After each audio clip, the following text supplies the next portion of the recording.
ஓம் நமோ sister நமோ. எல்லாருக்கும் வணக்கம். இன்றைக்கி நம்ம வீடியோவில் என்ன பார்க்கலாம்னா, அஞ்சனா தேவி மை. ரொம்ப நாளாக இந்த புதையலெல்லாம் எடுக்கிறதுக்கோ வெத்தலையில் பார்க்குறதுக்கோ இந்த மாதிரி எல்லாம் நிறைய பேர் தேடிக்கிட்டு தான் இருக்காங்க. அது அந்த மையை இப்போ நான் தரப்போகிறேன். அது கரெக்டாக செஞ்சுட்டு வந்தீங்கன்னா கரெக்டாக இருக்கும். அதை நீங்கள் தயார் பண்ணி செஞ்சுக்கோங்க, சரிங்களா? ஒரு மண் தவளை ஒன்று எடுத்து அதோட அந்த குடலை பாகத்தை எடுத்துட்டு நீங்கள் குழி தைலம் எடுக்கணும். குழி தைலம் தெரிஞ்சிச்சுன்னா எடுங்க, அப்படி இல்லைன்னா பொருளை வீணாக்காதீங்க. எப்படி எடுக்கணுன்றது கேட்டு தெரிஞ்சுக்கிட்டு கூட நீங்கள் எடுங்க, சரிங்களா? அதுக்கடுத்து இப்போது குழி தைலம் எடுத்தாச்சு. அடுத்து கீழநளி செடி. அமாவாசை அன்னைக்கு இந்த கீழநளி செடிக்கு காப்பு கட்டி எடுக்கணும். இப்போ அமாவாசை அன்னைக்கு கட்டுறீங்க, காப்பு கட்டுறீங்க. அது எப்படி இந்த போன வீடியோவில் சொல்லியிருப்பேன், எப்படி காப்பு கட்டி அது எடுக்கணுன்ட்டு. எடுத்துட்டு வேர் அடியில் அந்த வேர் போகுது இல்லையா, அந்த வேருங்க அறக்காமல் முழுமையாக கரெக்டாக அது அந்த குழியெல்லாம் சுற்றி நல்லா குழியெல்லாம் தோண்டி ஆழமாக தோண்டி எடுத்து அந்த வேருங்களை எடுக்கிறீங்க. எடுத்துட்டு உங்களுக்கு எவ்வளவு தேவையோ அந்த அளவுக்கு நீங்கள் எடுக்கணும். அதை வேரை நல்லா கழுவி எடுத்துக்கிட்டு அதோட சாறு உங்களுக்கு தேவைப்படும். சரி, சாறு வேண்டாம், ஏன்னா அது கொஞ்சம் வேலையாக இருக்கும். இது என்ன பண்ணுறீங்கன்னா, அந்த முன்னாடி இருக்க அந்த செடியெல்லாம் எடுத்துகிட்டு அந்த வேர் அளவுக்கு வெட்டி அதை எடுத்துக்கிட்டு ஒரு புது மண் பானையில் நீங்கள் அதை போட்டு 3 ஜாமம், அதாவது தீ ரொம்ப கம்மியாக எரித்து எடுக்கணும், சரிங்களா? சிறு தீயவே எரிக்கணும். அது 3 ஜாமம் எரிக்கணும். அடுத்து அது எடுத்து வைக்கிறீங்க, ரைட்டா? ஆச்சு. அது குளிர விட்டு அது அந்த பானை அந்த இருக்க பொருளை எடுத்து வைங்க. அடுத்து அண்டங்காக்கோட தலை. அது உங்களுக்கு தேவைப்பட்ட அளவுக்கு ஒரு 3 4 எவ்வளவு தேவைப்படுதோ, மை உங்களுக்கு எந்த அளவுக்கு தேவைப்படுதோ அந்த அளவுக்கு அந்த தலையை வெட்டி எடுத்துக்கோங்க. எடுத்துக்கிட்டு ஒரு பலம் அஞ்சனக்கல் சுத்தி பண்ணி தான் இருக்கணும். சுத்தி பண்ணாதனா இந்த எலுமிச்சை பழத்தில் ஊற வச்சு 3 நாள் கழுவலாம். பாலில் ஊற வச்சு கழுவணும். இந்த மாதுளை பழத்தில் 3 நாள் ஊற வச்சு கழுவி எடுத்து காய வச்சு எடுத்து வச்சுக்கிட்டிங்கன்னா அது சுத்தி ஆகிடும். அது போதுமானது, சரிங்களா? இப்போ நம்மளுக்கு இந்த 3 பொருளுங்களும் ரெடி ஆகிடுச்சு. அஞ்சனக்கல் ரெடி ஆகிடுச்சு, வேறு ரெடி ஆகிடுச்சு. மறுபடியும் இந்த 3 பொருளுங்களும் நீங்கள் என்ன பண்ணுறீங்கன்னா, எடுத்து வச்சுக்கிட்டு அஞ்சனக்கல் போட்டு கல்வத்தில் போட்டு நல்லா பொடி பண்ணிக்கோங்க. அடித்து நல்லா பொடி பண்ணுறீங்க. அப்புறம் இந்த பொருளுங்களை சேர்த்து இந்த தவளையோட பித்தம், இது அந்த குடலும் அண்டங்காக்கோட தலையும் நல்லா இடித்து இந்த 3ஐயும் 3 ஜாமம் எதுவுமே வேறு எதுவுமே சேர்க்காம இந்த 3 பொருள் மட்டுமே 3 ஜாமம் கல்வத்தில் போட்டு நல்லா அரைக்கணும். ஓரளவுக்கு நல்லா அரைப்படவும் என்ன பண்ணுறீங்கன்னா, இந்த குழி தைலம் இருக்குது பார்த்தீங்களா, அது கொஞ்சம் கொஞ்சமாக சேர்த்து நீங்கள் நல்லா அரைக்கணும், சரிங்களா? இது முதல்ல நல்லா இது இந்த அஞ்சனக்கல்லை நல்லா அடிப்படுது. அதுக்கப்புறம் இந்த காகத்தோட தலையை அடிப்படுது. இது 2 அடிப்படவும் இந்த குளித்தலை இருக்குது இல்லையா, எது இந்த தவளையோட குளித்தலையில் வந்து இறக்கிருக்கீங்க இல்லையா, அதை வச்சு இதில் கொஞ்சம் கொஞ்சமாக விட்டு விட்டு விட்டு விட்டு நல்லா அரைக்கணும். அது ஒரு 3 ஜாமம் வந்து நல்லா அரைக்கணும். அரைப்பு தான் ரொம்ப முக்கியம். கைப்பக்குவம் கரெக்டாக இருக்கணும். சரிங்களா? இதில் வந்து இதெல்லாம் செய்யும்போது மந்திரம் சொல்லிக்கிட்டு தான் நீங்கள் இந்த வேலையை வந்து செய்யணும். சரிங்களா? அந்த மந்திரம் வந்து சொல்கிறேன், நோட் பண்ணிக்கோங்க. அஞ்சனா தேவியோட மந்திரம் வந்து சொல்கிறேன், நோட் பண்ணிக்கோங்க.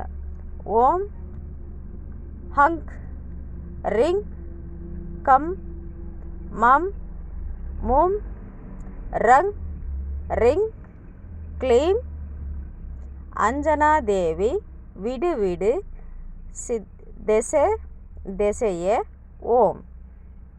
இன்னொரு வாட்டி சொல்கிறேன், தப்பாக இருந்தால் பார்த்துக்கோங்க. ஓம் ஹங்க் ரிங் கம் மம் மும் ரங் ரிங் க்ளீம் அஞ்சனா தேவி விடு விடு திசை திசையே ஓம். இதுதான் மந்திரம். நீங்கள் வந்து எல்லாத்துலேயும் வந்து உச்சரிச்சுக்கிட்டு தான் வந்து இந்த வேலையை வந்து பார்க்க வேண்டியதாக இருக்கும், பார்க்கணும். சரிங்களா? இதில் வந்து இப்போது எல்லாம் அரைச்சாச்சு, 3 ஜாமான் அரைச்சாச்சு.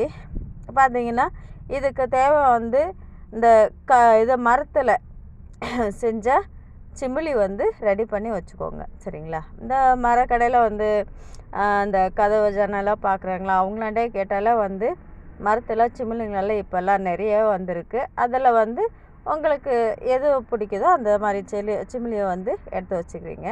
எடுத்து வச்சுட்டு நல்லா ஒரு நாளில் வளர்பறையில் தான் இதை செய்யணும். என்ன பண்ணிங்கன்னா பூஜை பொருளுங்கெல்லாம் வந்து வாங்கிக்கோங்க. என்ன பூஜை பொருள்னா இந்த படையல், நீங்கள் எப்போவுமே வந்து பூஜைக்கு வந்து என்னென்ன படையல் வைக்கிறீங்க, பொரி அவல் கடலை தேங்காய் வாழைப்பழம் இந்த மாதிரி பொருளுங்க, பூஜை பொருளுங்க வாங்குறீங்க. படையல் வந்து போட்டுக்கலாம், பொங்கல் வச்சுக்கலாம், இல்லைன்னா பால் இந்த மாதிரி இதெல்லாம் வந்து வச்சுக்கலாம். பால் தேன் அதில் வந்து கொஞ்சம்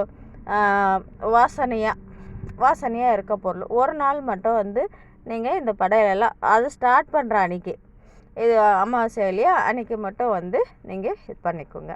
அமாவாசை அல்லது வெள்ளிக்கிழமை, வளர்வர வெள்ளிக்கிழமையில் இதெல்லாம் வெள்ளிக்கிழமையில் வந்து வச்சுக்கோங்க. வளர்பறையில் வந்து அமாவாசையில் பாருங்கள். அப்படி வரலைன்னா, அப்படி முடியலை, பொருளுங்கெல்லாம் சேகரிக்க முடியல அப்படின்னா, எல்லாம் சேகரித்து ரெடியாக இருந்துச்சுன்னா அமாவாசை அன்னைக்கு வச்சுக்கோங்க. நைட்டு வந்து இந்த பூஜையை வந்து ஆரம்பித்து நீங்கள் மந்திரங்களை வந்து உச்சரிக்க ஆரம்பிச்சிடலாம். அதுக்கு அது முடியலைன்னா கொஞ்சம் கொஞ்சமாக வந்து நீங்கள் ஒரு மை மட்டும் ரெடி ஆகிட்டு பூஜை பொருளுங்க வாங்க முடியலைன்னா வெள்ளிக்கிழமை கூட வந்து நீங்கள் இது பண்ணிக்கோங்க. அது வளர்பறையில் தான் வந்து அதை செய்யணும். இப்போ இந்த படையெல்லாம் ஆச்சா, இந்த மை வந்து வெத்தலை பாக்கு வச்சுக்கிறீங்க. வச்சுட்டு அதுக்கு மேலே வந்து இந்த சிமிழ் மூடி வந்து வைக்கிறீங்க. அதுக்கு முன்னாடி வந்து எலுமிச்சை பழம் கண்டிப்பாக வைக்கணும். மைக்கு வந்து உருவேறிச்சுன்னா மை வந்து அதாவது வந்து உங்களுக்கு மை அங்கே தான் இருக்கும். நீங்கள் கண்ணை திறந்து பார்க்கும்போது மாயம் மறைஞ்ச மாதிரி இருக்கும். லேசாக வந்து மூடி திறந்த மாதிரி இருக்கும், மாயமாக மறைஞ்ச மாதிரி ஆகும். அது சும்மா அது ஒரு செகண்ட் அளவுக்கு தெரியுமா, உங்களுக்கு வந்து ஒரு கன்ஃபியூஸ் பண்ணும். அந்த புதங்கள் வந்து கன்ஃபியூஸ் பண்ணும், அந்த அளவுக்கு இருக்கும். அதே மாதிரி வந்து நைட்டில் வந்து கனவுல வந்து பேசுவாங்க. உங்களுக்கு வந்து அவங்க பேசுகிறதோ அங்கே வந்த சத்தம் அவங்க பேசுகிறது வந்து உங்களுக்கு கேட்கும். நல்லா ஒரு மனசோடு வந்து செஞ்சிங்கன்னா ஒரு மணி நேரம் உட்காந்தாலே வந்து உங்களுக்கு அது போதுமானது. நல்லா உருவேறிச்சுன்னா அது வந்து மறைஞ்சிடும். மறையிறதுல பூதங்கள் வந்து மை வந்து எடுத்துகிட்டு போயிடுவாங்க. எந்த ஒரு மையை செஞ்சாலும் அதுக்கு உருவேறிச்சுன்னா நம்மளுக்கு வேலை கொடுக்குறாங்க அப்படின்ட்டு வந்து அந்த மையை வந்து அவங்க திருடிட்டு போயிடுவாங்க. நீங்கள் எவ்வளவு தேடினாலும் வந்து அது கிடைக்காது. ஸோ அந்த மாதிரி இருக்கும். அது என்ன பண்ணிங்கன்னா உங்களோட உபாசன தெய்வத்தை வந்து கும்பிட்டணும். அவங்கக்கிட்ட வந்து அவங்களோட மந்திரத்தை வந்து நீங்கள் இப்போ வந்து இந்த பூஜையெல்லாம் முடிக்கிறீங்க. இந்த மந்திரத்தை வந்து சொல்லிக்கிட்டு அஞ்சனா தேவி மந்திரத்தை வந்து சொல்லிக்கிட்டு முடிக்கிறீங்க. பூஜையை முடிச்சிட்டு உங்களால் எவ்வளோ நேரம் உட்காந்து சொல்ல முடியுமோ சொல்லிக்கிறீங்க. சொல்லிவிட்டு ஆனால் இது சொல்லும்போது மையவுக்கு முன்னாடி தான் நீங்கள் இருக்கணும். இருந்து தான் வந்து அதை நீங்கள் மந்திரங்களை உச்சரிக்கணும்.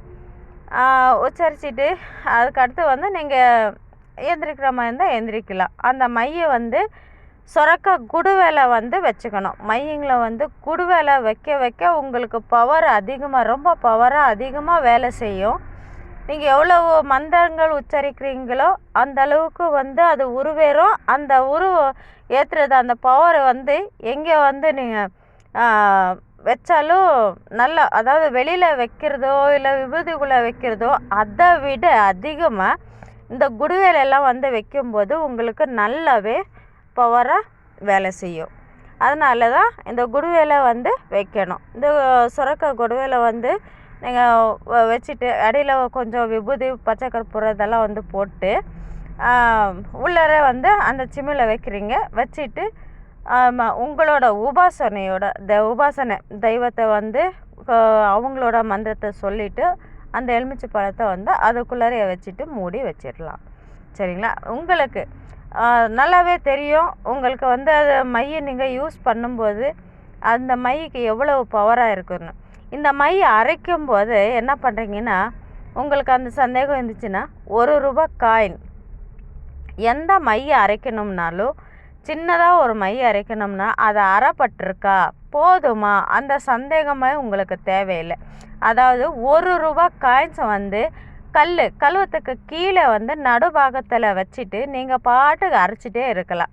மந்திரத்தை சொல்லிக்கிட்டு அரைச்சிக்கிட்டே இருந்தீங்கன்னா அந்த காயின் வந்து உங்களுக்கு தெரியும். அரைப்பட்டுருச்சு, உருவேறிடுச்சு அப்படின்னா அடியில் இருக்க காயின்ஸ் வந்து உங்களுக்கு மேலே அரைக்கும் போதே வந்து அந்த காயின் வந்து உங்களுக்கு தெரியும். அப்போது பற்றி வந்து காட்டி விட்டுட்டு நீங்கள் அந்த மையை வெளியில் எடுத்துடலாம். சரியா? இதில் இது ஒரு விஷயத்தை வந்து தெரிஞ்சுக்கோங்க. எந்த ஒரு மையாக இருந்தாலும் சரி, சரியா, எல்லா அஷ்டகர்மங்களுக்கும் வந்து இந்த மூலிகையில் வந்து மை அரைக்கிறவங்க இருக்காங்க, பாசனத்தில் வந்து அரைக்கிறவங்க இருக்காங்க.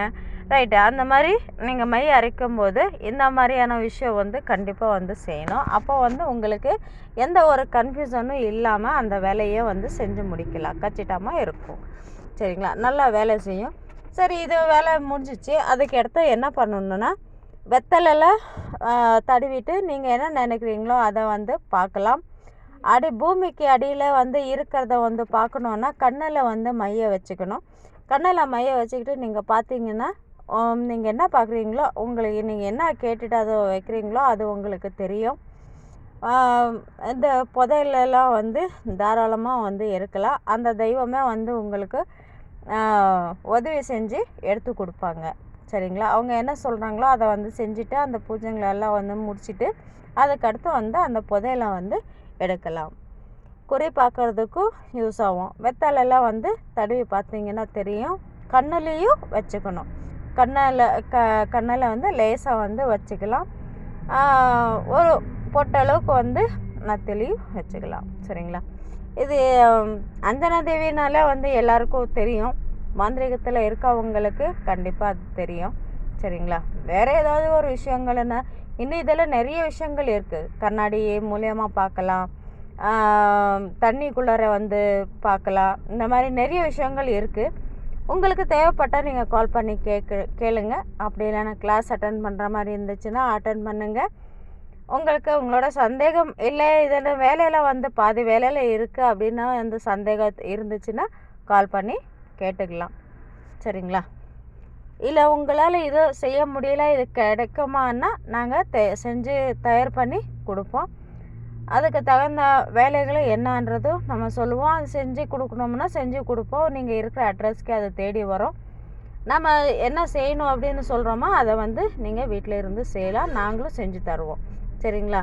அதுக்கு வந்து உங்களுக்கு வந்து கொரியர் வந்துடும். அந்த மாதிரி விஷயங்களெல்லாம் இருக்குது. கற்றுக்கிற மாதிரி இருந்தாலும் வரலாம் தாராளமாக. எல்லாம் பண்ணி வச்சுக்கோங்க. உங்களுக்கு இன்றைக்கி வந்து பயன்படுமோ இல்லையோ, ஆனால் நாளைக்கு உங்களோட பின்னாடி வர தலைமுறைக்கு வந்து தேவைப்படும். ஒருவேளை வந்து இது வந்து நீங்கள் செய்ய முடியல, ஆசை இருக்குது செய்ய முடியலன்னா எழுதி பத்திரம் பண்ணி வைங்க. நாளைக்கு அவங்களுக்கு அது தேவைப்படும். அவ்வளோதான். அதுக்காக சொத்தெல்லாம் வந்து சேர்த்து வச்சு இந்த இன்னைக்கு எல்லாமே வந்து உலகமே வந்து கொஞ்சம் கொஞ்சமாக அழிஞ்சிட்டு வருது. இதில் யார் இருக்க போகிறோம் யார் இல்லை அது தெரியாது. இன்றைக்கி இருந்தவங்க நாளைக்கு இல்லை. சொத்துன்றதை விட இந்த மாதிரி விஷயங்கள் தான் மறுபடி வரப்போகுது. அப்போ வந்து தேடினாலும் கிடைக்காது இல்லையா? இந்த மாதிரி எல்லாம் வந்து இந்த மாதிரியான விஷயங்கள் இருக்குன்றதே வந்து அடுத்த தலைமுறைக்கு தெரியுமா தெரியாதான்றது தெரியாது. ஸோ வந்து உங்களால் முடிஞ்சால் சேஃப்டி பண்ணி வைங்க. நன்றி, வணக்கம்.